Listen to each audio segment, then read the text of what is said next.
Winter is around the corner. Time is getting short, so we better go hunt for a spot where we can find some more. So far, Tony's mined just over 2,000 ounces of gold. Et il y a de l'or, beaucoup d'or, dans ce feu. Au plus profond de la saleté et du chaos, il y a un trésor qui attend d'être retiré. Tony Beats le sait.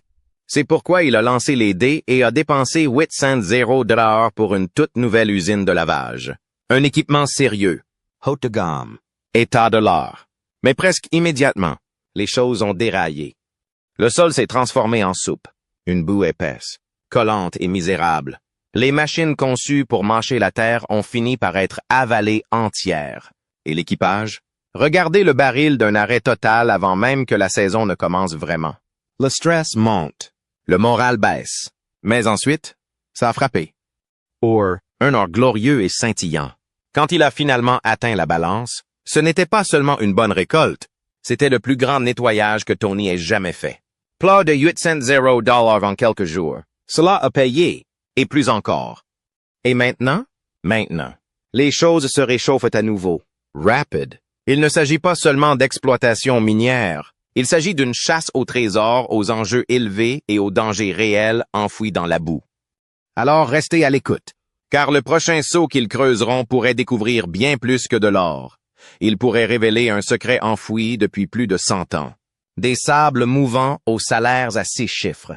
C'est la première fois de la saison que l'or afflue simultanément de 2 usines de lavage. L'un d'eux fredonne sur Paradise Hill, produisant des cochonneries comme dans un rêve. Et maintenant, la deuxième usine de lavage, le dernier investissement de Tony, est officiellement opérationnelle et fonctionne à Indian River. Cette configuration, il est censé déplacer plus de terre, plus rapidement que tout ce qu'ils ont fait auparavant. Et au début, tout semble fluide. Napa, efficace, prometteur. Mais en dessous, où personne ne regarde, il y a un défaut. Une faiblesse cachée qui commence déjà à se faire sentir. Et s'ils ne s'en rendent pas compte rapidement, cela pourrait tout stopper avant la fin de la semaine. Mike remonte la colline pour essayer de résoudre les problèmes. Pendant ce temps, le nouvel opérateur de Tony, Ty Smith, reprend la chargeuse. Ce mission, nourrissez cette bête. Gardez l'installation de lavage chaude. Il lui faut 250 mètres par heure pour rester dans le rythme. C'est beaucoup de saleté. C'est une machine affamée. Mais cette faim se transforme très vite en cauchemar. L'eau ne s'écoule pas correctement.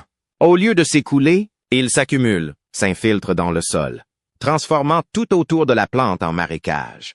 La terre devient molle, perfide. Le sol se transforme en bouillie, puis en sable mouvant. Chelsea grimpe dans le chargeur pour les aider à sortir du désordre. Chaque mesure qu'elle prend ne fait que l'enfoncer plus profondément.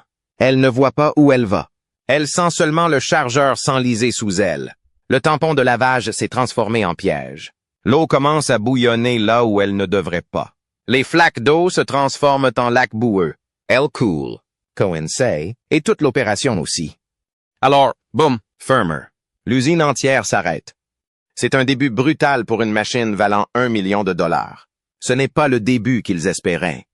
Tony apprend que l'usine est en panne. Il n'aime pas ça. Pas du tout. Lorsqu'il découvre la scène, il s'empresse de dénoncer le problème. Ce n'est pas l'équipage. C'est le sol. Sable mou, pas de fondation solide. Rien de stable pour supporter le poids des machines. Un cas classique de construction sur de mauvaises bases. Et maintenant, ils en paient le prix. Il ne peut même pas se retenir. Le sol s'effondre sous son propre poids, bâclé, saturé et peu fiable. Chaque pas qu'une machine fait risque de l'enfoncer plus profondément. C'est une catastrophe en devenir. Et quand personne d'autre n'a la solution, Tony Beats fait ce que Tony Beats fait de mieux. Il prend le relais. Pas de cri. Aucun retard. Il saute lui-même dans le chargeur, le démarre et se met au travail.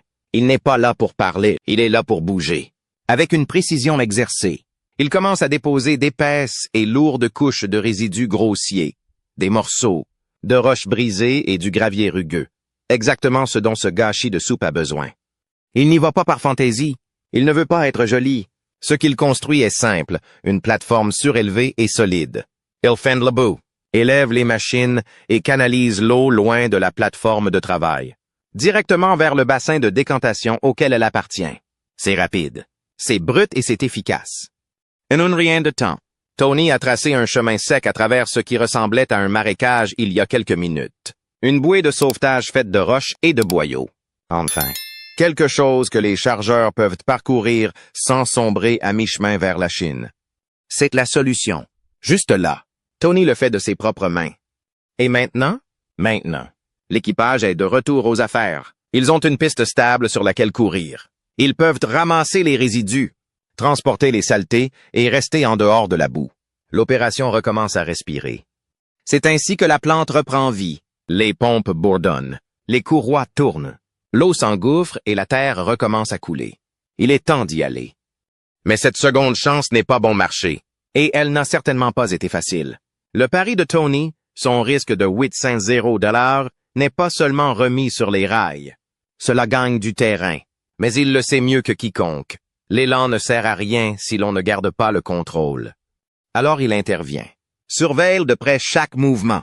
Parce que lorsque vous déposez autant d'argent sur un morceau de fer, vous ne croisez pas les doigts et n'espérez pas le meilleur. Vous le faites fonctionner. Vous vous présentez. Vous dirigez. Vous creusez la route. Guidez l'équipage et ne vous arrêtez que lorsque l'or coule à flot. Et c'est fluide. Il se passe quelque chose d'important. Quelque chose qu'ils n'ont pas vu de toute l'année. L'or arrive des deux côtés, de Paradise Hill et d'Indian River. 2 installations de lavage. 2 ruisseaux d'or. Un objectif unifié. C'est un gros problème. Cette nouvelle usine de lavage, quel que soit le surnom auquel ils finissent par s'en tenir, prouve qu'elle est plus qu'un simple nouveau jouet brillant. C'est un bourreau de travail. Cela fait peser du poids. Et à chaque chargement, à chaque nettoyage, il gagne sa place. L'équipe commence à lancer des noms. Certains l'appellent le Sluicetron. D'autres votent pour Sluamus Prime. Quelques-uns rient et jettent Sluislot. Les noms sont amusants, mais ils n'ont pas d'importance. Pas vraiment. Ce qui compte, ce sont les chiffres. Ils organisent la pesée. Tout d'abord, la nouvelle usine. L'ancienne configuration rapportait peut-être 20 onces lors d'une bonne journée. Mais cette chose, après seulement 3 jours, il est déjà enregistré à 84,58 onces. Cela représente 170 $, en or. Une preuve solide que cette machine ne se contente pas de parler d'un gros jeu. Elle est à la hauteur. Vient ensuite le grand garçon, le trommel de Mike sur Paradise Hill. Il a fonctionné jour et nuit, sans arrêt. Saut après saut. La saleté dedans. L'or dehors. Et maintenant, il est temps de voir à quel point cela a été tiré. Il commence à verser l'or sur la balance. Les chiffres augmentent rapidement. 10, 20, 30, 40. Ça continue de grimper. 50, 60, 70, 80, 90, 110, puis plus haut. 110, 120, 130, 140, toujours en cours. 211, 250, 300, 350. Ça ne s'arrête pas. Il atterrit à 401,9 onces. Cela représente plus de 800 $ en un seul coup. La plus grosse récolte de l'année. Un nettoyage monstre. Mais rien de tout cela n'a été facile. Cette récolte n'est pas tombée du ciel. Cela est venu du courage, de la sueur et d'un équipage prêt à se battre dans les pires conditions. Quelques jours plus tôt, l'ensemble du lavabo était sur le point de s'effondrer. Le chargeur de Chelsea a été presque avalé en entier. L'eau coulait partout. Les machines faisaient patiner leurs pneus dans une fosse de sable mouvant. Et il n'y avait aucun moyen d'entrer ou de sortir en toute sécurité. La seule option qui restait était de tout arrêter et d'espérer que le correctif n'arriverait pas trop tard. Mais Tony n'espérait pas. Il a agi. Il s'est présenté, monté sur le siège. Il a retroussé ses manches. Et avec rien d'autre que des résidus bruts et de la détermination. Il a tracé une voie pour sortir du désordre, a donné à son équipage une voie à suivre, a donné une seconde vie à la plante. Une fois cette voie tracée, tout a changé. Fini les gouffres, fini les heures perdues, fini le gaspillage d'or. Le chantier trouve son rythme et l'or commence à couler. Maintenant, il dispose désormais d'un système fonctionnel, et la preuve est faite. Chelsea et Ty pourraient désormais atteindre leurs objectifs. Chaque scoop a atterri là où il le fallait. Chaque chantier a été traité. L'usine de lavage a continué à fonctionner et l'or a continué à s'accumuler. Cette nouvelle usine est venue sous pression. L'ancien rapportait 20 onces dans une bonne journée. Pour prouver sa valeur, Celui-ci devait rapporter au moins 60 onces sur 3 jours. Il a effacé cette marque avec de la place pour respirer. 84,58 onces en 3 jours. Il n'y a pas de quoi rire. C'est un retour solide. Mais le véritable choc est venu d'en haut. Le trommel de Mike n'a pas seulement rapporté de l'or. Cela a apporté une montagne. Plus de 400 onces en un seul nettoyage. White Sand Zero d'or dans le plateau. C'est le genre de résultat qui peut bouleverser une saison entière. Tout d'un coup, les 800 zéros d'or dépensés par Tony ne semblent plus farfelus. Cela ressemble à un risque qui commence à se rentabiliser. Les deux usines tournent maintenant. L'un au fond de la boue, l'autre sur la colline. Ensemble, ils extraînent plus d'or qu'ils n'en ont vu toute l'année. Alors que la nouvelle usine faisait ses preuves, Tony se retourna vers une vieille pile qu'il n'avait jamais oubliée. La vieille écluse qui donne encore.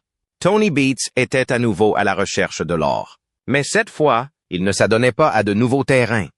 Il avait les yeux rivés sur des tas bruts oubliés, laissés par les mineurs d'il y a près de 100 ans.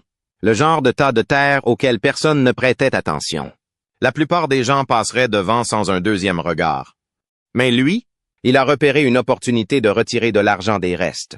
Les prix de l'or étaient en forte hausse et le carburant était bon marché. Une combinaison parfaite. À 800 mètres de l'endroit où son équipe exploitait leur usine de lavage habituelle, il a découvert quelque chose d'intéressant. Juste un tas ennuyeux de vieux graviers et de roches pour la plupart des gens. Mais ce tas se trouvait juste sous du bois cassé.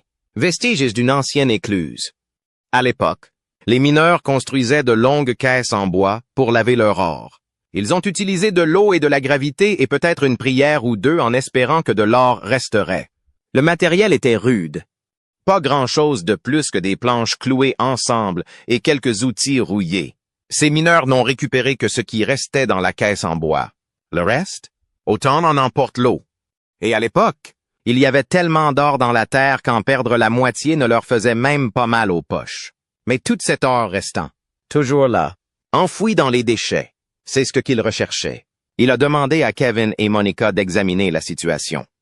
Il lorgnait cet endroit depuis 35 ans. Il n'y est tout simplement jamais parvenu jusqu'à présent. Il voulait prendre quelques seaux d'essai et les jeter dans un petit trommel. Cette machine essore la saleté, la lave et sépare les objets lourds.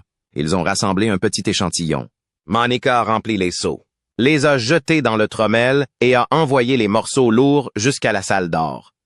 C'est là qu'il s'est sali les mains, en faisant tournoyer le sable noir dans une casserole à la recherche de ces points jaunes. Et ils étaient là, des petits flocons d'or qui brillent au soleil. 1, 2, 3, 4, 5. Ils n'arrêtaient pas d'apparaître. Elle s'est répandue dans tout l'échantillon. Pas seulement un scoop chanceux. Il était bien emballé. Il ne sautait pas et ne criait pas, mais son regard en disait assez. Cette pile cachait quelque chose de bien. Il a parlé d'impliquer la plus grosse machine, cette grande usine de lavage de Nouvelle-Zélande. Il avait été démonté et était prêt à fonctionner. Il pensait qu'après 3 ou 4 semaines d'exploitation, ces résidus pourraient se transformer en quelque chose qui valait la peine d'être descendu. Pendant ce temps, sur le site de fouilles habituel, Mike poussait de la terre avec l'équipe. Il poursuivait une cible. Pour atteindre 3,011 pour la saison, il devait en récolter 177 onces chaque semaine. Le nettoyage de Mike cette semaine-là a rapporté environ 164 onces. Pas mal. Cela valait environ 287 zéros de l'air. Cela n'a duré que quelques jours de fouilles. Il était maintenant temps de voir comment se comportaient les anciens résidus. L'équipe n'a eu que 4 heures pour les exécuter. Un chargeur est tombé en panne et cela a tout ralenti. Mais même pendant ce court laps de temps, ils voulaient savoir s'il y avait une réelle valeur cachée dans ce tas de déchets. Ils ont commencé à entrer. Premier moule, 0,4 onces. Ensuite, 0,7, puis 1,6, 2,5. Le total final, 4,2 onces. Cela représentait environ 700-400 $ pour seulement 4 heures de travail léger. Il a fait le calcul rapidement dans sa tête. Cela signifiait une once d'or pour 100 mètres de terre. Pour les résidus jetés par les anciens mineurs, c'était solide. Il savait qu'il pouvait réaliser un bénéfice même si ce n'était que la moitié de ce montant. Mieux encore, les résidus se portaient mieux que le site de fouilles actuel sur la colline. Cela l'a amené à réfléchir à ce que pourrait contenir le reste de cette pile. Il a pensé qu'il était temps d'amener l'artillerie lourde et de faire passer le tout dans la grande usine de lavage. Pas besoin de coupe profonde ou de nouveaux permis. Il suffit de ramasser, de courir et de récupérer. La colline où se trouvaient ces résidus avait une longue histoire. Ce fut l'un des premiers endroits de la région où l'on a assisté à une exploitation minière motorisée. Au début, à l'époque de la ruée vers l'or, ils utilisaient tout ce qu'ils avaient. Tuyaux, pelles, CO, bois. Ce n'était pas compliqué, mais ça a fonctionné. Et le sol était si rempli d'or que même leur méthode bâclée les rendait riches. L'écluse en bois qu'il a trouvée était probablement nettoyée une fois par an. Cela signifiait qu'il y avait toute une saison d'or là-dedans avant que quiconque ne le vérifie. Et les choses qui ont été emportées par les eaux ont glissé le long de la colline, intactes, pendant des décennies. Il montra les planches qui dépassaient de la banque. Cela faisait partie de l'ancienne canalisation d'eau. Les anciens ont dynamité la colline avec des tuyaux d'arrosage et ont laissé l'eau transporter la saleté à travers leurs goulottes en bois. Il a laissé derrière lui des lignes de résidus, ces tas de roches et de gravier rejetés. Maintenant, lui et son équipe creusaient les mêmes lignes, la même colline, un siècle différent, avec de meilleurs outils. Ils voulaient tester tout le bas de la pile, pas seulement le haut. L'or a tendance à se déplacer avec l'eau. Et à l'époque, le flux était fort. Les bonnes choses auraient pu se déposer près du fond. Kevin a accepté. Si la couche supérieure était aussi belle, les éléments plus profonds pourraient être encore meilleurs. Ils ont préparé l'installation de lavage, mis l'équipe en mouvement et aligné le matériel. Ils ne prévoyaient pas encore une course complète. Il y a d'abord eu d'autres tests, quelques échantillons supplémentaires, quelques heures supplémentaires de saleté à travers le trommel. Monica manipulait les machines comme une pro, déplaçant les seaux, éliminant les résidus et regardant l'or se déposer dans l'écluse, même sur une courte période. Il pouvait dire que l'or était constant. Il ne s'agissait pas d'une simple pochette porte-bonheur, mais d'un objet réparti sur tout le tissu. Après avoir vidé quelques seaux supplémentaires, il a appelé le reste de l'équipage. Il leur montra l'or pris dans la poêle, des dizaines de minuscules flocons pressés contre le sable noir. Il l'a pointé du doigt, non pas avec enthousiasme, mais avec ce regard qui vous disait, pendant 35 ans, il avait marché devant cet endroit, toujours en se demandant, maintenant, il le savait. La colline gardait un trésor, attendant juste que quelqu'un revienne le déterrer. Il pensait qu'il se perdrait là-bas pendant 3 ou 4 semaines, peut-être plus. Il suffit de ramasser, de courir et de peser. Ce vieux tas pourrait changer toute leur saison. Peut-être même combler les vides laissés par de mauvaises coupures ou des semaines lentes. Il prévoyait de peser le prochain lot prochainement. S'il ressortait fort, il n'y aurait pas de retour en arrière. Les anciens avaient peut-être arrêté de creuser là-bas dans les années 1950, mais lui ne faisait que commencer. Alors que cette terre semblait prometteuse, Kevin a heurté quelque chose de froid sur la colline. Très froid. La glace qui a arrêté une saison. Tony Beats a connu des débuts difficiles. Rien n'a été facile. La saleté est tenace, le matériel est défectueux et le temps passe vite. Mais maintenant, quelque chose est enfin en train de changer. Pas grand-chose, mais suffisant. À Paradise Hill, l'équipage se remet en mouvement. Mike tire régulièrement. La coupe de Monica est à nouveau vivante. Kevin, il est toujours en retard. Mais pas pour longtemps. Il a les yeux rivés sur un nouvel endroit. Juste à une courte randonnée au nord de chez Mike. Le problème est que cela ne fonctionne pas comme il le devrait. Kevin arrive tôt. Il charge des camions, pousse des piles, décolle la croûte supérieure. Puis la machine heurte quelque chose de bizarre. Dur, solid, pas sail. Il saute. C'est du gel, épais, blanc, jelly, solid. Pas juste un peu. C'est une couche profonde. Ce n'est pas seulement de la terre végétale froide, c'est le pergélisol. J'ai été gelé avant même la naissance de quiconque. Et ce genre de terrain ne bouge pas. On ne peut pas s'en sortir facilement. Et si on attend qu'il fonde, autant arrêter toute la saison. Trop lent, trop cher. Kevin appelle le patron. Le vieux mineur entre, regarde autour de lui et secoue la tête. C'est une mauvaise nouvelle. Je ne peux pas brûler la glace. Cela va détruire les machines. Il ne reste plus qu'à tester le terrain. Creuser quelques petits trous et espérer trouver un sol qui n'est pas gelé. Ils traînent la pelleteuse et commencent à vérifier derrière la limite des arbres. Premier true. Gelé. Deuxièmement. Même chose. Kevin se déplace d'environ 200 pieds. Prends une autre photo. Et le voilà. Terrain mobile. Saleté plus sombre. Humid. C'est décongelé. C'est du sale boulot. De vrais trucs. Reach. Sombre. Lourd de promesses. Le genre de gravier qui scintille lorsqu'il entre en contact avec la lumière. Et le meilleur? Il ne s'agit pas d'un seul trou, mais de tous les trous, l'un après l'autre. Il continue de creuser. Et tout est décongelé. Toujours doux. Toujours réalisable. Toujours aurifère. Puis, boum. L'une des fosses d'essai s'ouvre pour révéler une couche de 40 pieds de profondeur, remplie de gravier grossier. C'est le jackpot. C'est le genre de gisement dont rêvent les mineurs. Un gravier comme celui-là détient de l'or. Cela le piège, l'empêche de dériver. Et ce n'est pas seulement dans une poche, c'est extensible. Une expansion, apparaissant encore et encore. Mike passe à l'action. Il parcourt le périmètre, coup de pied sur les bords. Il se salit les mains. Partout où il vérifie, c'est le même résultat. Plus de bonne saleté. Sol plus dégelé et riche en or. Il sourit. On dirait qu'ils sont tombés sur une zone solide, et c'est juste au bord des déchets gelés qu'ils tentent d'éviter depuis des semaines. Les engrenages de Kevin commencent à tourner. Il ne pense pas seulement au prochain chargement. Il a une vision globale. Vraiment gros. Si le tronçon dégelé sur lequel il se trouve se connecte à la zone de Mike, il pourrait créer quelque chose d'énorme. Pas juste une autre coupe. Une méga coupe. Une seule bande continue qui traverse toute la colline. Il pourrait dépouiller les morts-terrains, creuser la couche d'or en dessous et chasser ce gravier jusqu'au bout. Mais ils doivent agir vite. Au Yukon. Rien n'attend. Et entre les changements de terrain et l'augmentation du risque d'incendie, le temps est l'ennemi. Le vieil homme, grisonnant, aux yeux perçants et toujours marchant avec détermination, arpente les lignes de démarcation. Regarder, measurer, écoutez le rythme de l'œuvre. Il voit ce qui se forme. Une ligne entre le patch de Kevin et la fouille de Mike. Cela se rapproche. Deux extrémités qui doivent juste se rejoindre au milieu. S'ils le font, une coupe monstrueuse, remplie de gravier riche en or jusqu'à 40 pieds de profondeur. Kevin n'a pas besoin de creuser bien loin. Quelques mètres plus bas et il est déjà payé. C'est propre. Sec et décongelé. Pasta pergelosol. Pas d'argile. Pas de mots de tête gelée. Cela leur fait gagner des heures, voire des jours. Cela tourne enfin en leur faveur.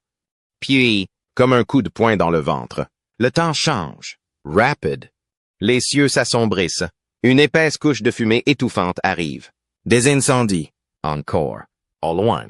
Des flammes lèchent la limite des arbres. Il fait sec depuis trop longtemps et le vent commence à hurler. Le Yukon tout entier retient son souffle. Un changement de vent. Une étincelle au mauvais endroit et tout s'arrête. Mais l'équipage ne cligne pas des yeux. Pas maintenant. Pas avec l'or si proche. Le prospecteur ne bronche pas. Il parcourt les lignes, marque les endroits et hoche la tête. Cette couche pourrait s'étendre sur 500 pieds de large si les tests sont concluants. Dans certaines régions, la couche de terre est constituée de gravier pur et lourd, à 40 pieds de profondeur. Pas de cochonnerie, pas de peluche, juste une terre solide, prête à être prise. La cible? Une méga coupe de 700 pieds carrés. Kevin prend son parti. Mike prend l'autre. Monique? Elle gère toujours son usine de manière stable et propre. Cheval de bataille discrète en arrière-plan, sa coupe n'est pas flashy. Mais elle produit. Désormais, tous les trois alimentent en or le même tas. Ils n'avaient pas prévu cela, pas avec le démarrage lent. Le sol gelé, les revers constants. Mais maintenant, la terre rend enfin quelque chose. Les excavatrices bougent. Les camions sont alignés. La saleté arrive vite. Le gravier est magnifique, lisse, and couche, sans couture d'argile, sans poche de gel. Juste riche. Même payé à perte de vue. De quoi faire fonctionner les installations de lavage pendant des semaines. Peut-être plus. Monica maintient son rythme. Pas de précipitation. Pas de panique. Un saut à la fois, c'est ainsi que l'or s'accumule. Lent. Constant. Fiable. Kevin teste un autre avantage. Même couleur riche, même texture décongelée. Il sourit. Ce patch s'étend largement. Chaque trou qu'il creuse ne fait que le confirmer. Ce n'est pas une veine. C'est une couche complète. Les bulldozers rugissent. Les grattoirs se décollent comme du beurre. Les camions bennes se remplissent les uns après les autres. La saleté vole. L'eau bouge. La coupure est presque là. Un lien clair entre Kevin et Mike. Et toute la colline s'ouvre. Ils sont proches. Encore quelques jours. Encore quelques courses. Et puis, boum. La méga coupure est réelle. Plus besoin de rebondir d'un patch à l'autre. Plus besoin de chasser les fantômes. Ils ont une zone de travail. Une colline riche en or et des machines qui ne veulent pas s'arrêter. Personne ne ralentit maintenant. Le terrain cède. L'eau monte. Pour la première fois de la saison, tout fonctionne enfin. Mais quand même, il y a un coup. Les feux sont plus proches. Le risque augmente. Et plus ils poussent, plus ils vont en profondeur, plus ils se demandent combien de temps cela peut-il durer. L'or coule à flot. La saleté se brise. L'équipage est enfermé. Mais est-ce que ça vaut le coup? Vous nous dites?